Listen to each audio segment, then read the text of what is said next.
মালায়ালাম সিনে ইন্ডাস্ট্রির নারীদের সুরক্ষার জন্য বছর 4 আগে গঠিত হয়েছিল হেমা কমিটি। সম্প্রতি সেই কমিটির প্রতিবেদন প্রকাশ্যে আসার পর তোলপাড় সৃষ্টি হয়েছে।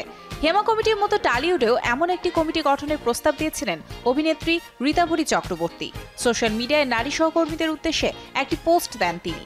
এই বিষয়ে কথা বলার জন্য সম্প্রতি ঋতাভরীকে আমন্ত্রণ জানান পশ্চিমবঙ্গের মুখ্যমন্ত্রী মমতা বন্দ্যোপাধ্যায়। অভিনেত্রী জানিয়েছেন, পশ্চিমবঙ্গের 5 মন্ত্রীকে নিয়ে একটি কমিটি গঠিত হয়েছে, যারা হেমা কমিশনের রিপোর্ট পড়ে এই রাজ্যের তদন্ত পদ্ধতি কিভাবে চলবে তার রূপরেখা ঠিক করবেন।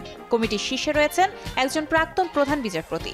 সম্প্রতি পশ্চিমবঙ্গের বিনোদন ইন্ডাস্ট্রির নারী কলাকুশলীরা একটি সংগঠন তৈরি করেছেন। Women's forum for screen workers নামের এই সংগঠনে ঋতাভরীও আছেন। এরই মধ্যে কিছু অভিযোগ প্রকাশ্যে আসা শুরু হয়েছে।